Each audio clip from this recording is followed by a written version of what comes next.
Shri PT. റഹീം.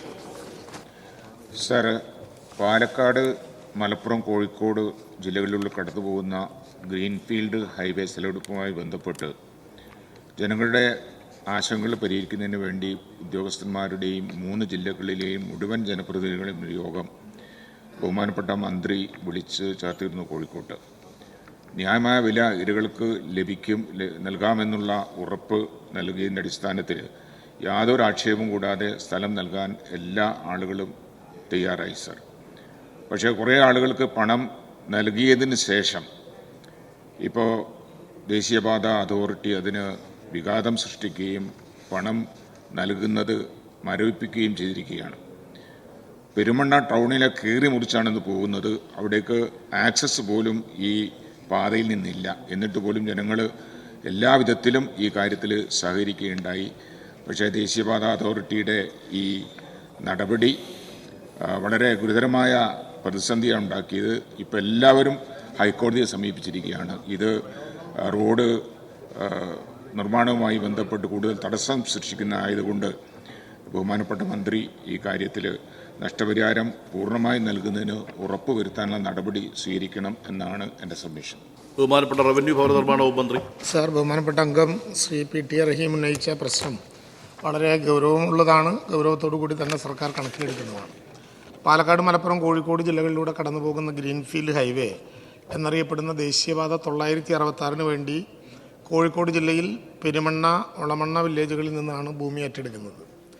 Palakkad, Kozhikode greenfield ഹൈവേയുടെ സ്ഥലമെടുപ്പുമായി ബന്ധപ്പെട്ട വിവിധ ഘട്ടങ്ങളിൽ നിലനിന്നിരുന്ന വിഷയങ്ങൾ ബഹുമാനപ്പെട്ട അംഗങ്ങൾ എല്ലാവരും ഉന്നയിക്കുകയും ആ പ്രശ്നങ്ങൾ പരിഹരിക്കുന്നതിനായി ഉദ്യോഗസ്ഥന്മാരുടെയും ഒരു ജനപ്രതിനിധികളുടെയും MLA-മാരുടെയും യോഗം ഞാൻ തന്നെ നേരിട്ട് കോഴിക്കോട് ജില്ലയിൽ വിളിച്ചു ചേർത്തിരുന്ന കാര്യം ബഹുമാനപ്പെട്ട അംഗവിടെ ഓർമ്മിപ്പിച്ചു. ഇത്തരത്തിൽ ഹൈവേ നിർമ്മാണത്തിനായി സമയബന്ധിതമായി പൂർത്തിയാക്കുന്നതിന് സർക്കാർ പ്രത്യേക പരിഗണനയാണ് നൽകി വരുന്നത് എന്നുള്ളതുകൊണ്ട് വിവിധ ഘട്ടങ്ങളിൽ ഉദ്യോഗസ്ഥന്മാരുടെ മാത്രമായിട്ടുള്ള യോഗവും ചേരുകയുണ്ടായി. 6/4/2022 ഗവൺമെൻറ് ഉത്തരവ് 1665 ഈ 3A പ്രകാരവും 4/11/2024 ഉത്തരവ് 3D പ്രകാരവുമാണ് പെരുമണ്ണ, ഒളമണ്ണ വില്ലേജുകളിൽ സ്ഥലമേറ്റെടുത്തത്. അതിനെ തുടർന്ന് BVR, DBS എന്നിവ തയ്യാറാക്കി 292 അവാർഡുകൾ പാസ്സാക്കി 188,75,00,000 രൂപ ഗുണഭോക്താക്കൾക്ക് വിതരണം നൽകുകയും ചെയ്തിട്ടുണ്ട്.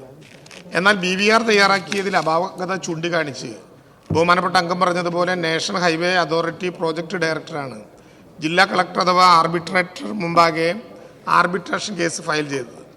അതിനെ തുടർന്ന് നഷ്ടപ്രതിഫല തുക വിതരണം ചെയ്യുന്നത് നിർത്തിവെക്കുകയും പഴയ BVR റദ്ദ് ചെയ്ത് BVR പുനർനിർണ്ണയിക്കാൻ 1/2/2024 ഉത്തരവാവുകയും ചെയ്തു.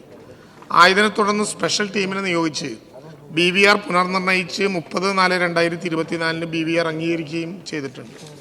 ഇതിനെതിരെ മുൻ BVR പ്രകാരം നഷ്ടപരിഹാര തുക ലഭിച്ച ഗുണഭോക്താക്കളും മറ്റു പുതിയ ഗുണഭോക്താക്കളും ബഹുമാനപ്പെട്ട കേരള ഹൈക്കോടതിയിൽ കേസ് ഫയൽ ചെയ്തു. തുടർന്ന് നഷ്ടപ്രതിഫലം ലഭിച്ച ഗുണഭോക്താക്കൾക്ക് 2 ഉത്തരവുകളും മാറ്റി നിർത്തി 1 മാസത്തിനകം രേഖാമൂലം നോട്ടീസ് നൽകി ഗുണഭോക്താക്കളെ നേരിൽ കേട്ടതിന് ശേഷം തീരുമാനം കൈക്കൊള്ളുന്നതിന് ബഹുമാനപ്പെട്ട ഹൈക്കോടതിയുടെ വിധിന്യായം പുറപ്പെടുവിച്ചിട്ടുള്ളതാണ്. സാർ, പ്രസ്തുത വിധിന്യായത്തിൻ്റെ പശ്ചാത്തലത്തിൽ ജില്ലാ കളക്ടർ ഈ വരുന്ന 11/7/2024 12/7/2024 ഗുണഭോക്താക്കളെ നേരിൽ കേൾക്കാൻ തീരുമാനിച്ചിട്ടുണ്ട്.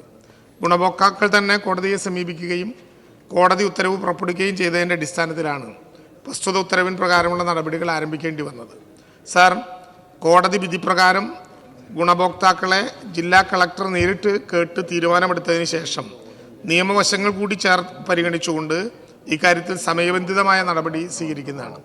LAR 2013 സെക്ഷൻ 26, 27, 28, 29 ഖണ്ഡങ്ങൾ വെച്ചുകൊണ്ടാണ് സാർ വില തീരുമാനിക്കാനുള്ള പൊതുവായ അവകാശം ലഭ്യമാകുന്നത്. ഇക്കാര്യത്തിൽ നല്ലതുപോലെ ഒരു പരിശോധന കളക്ടർ കോടതി വിധിയെ തുടർന്ന് നടത്തും. അതിനനുസരിച്ച് ആവശ്യമായ നടപടികൾ എടുക്കും.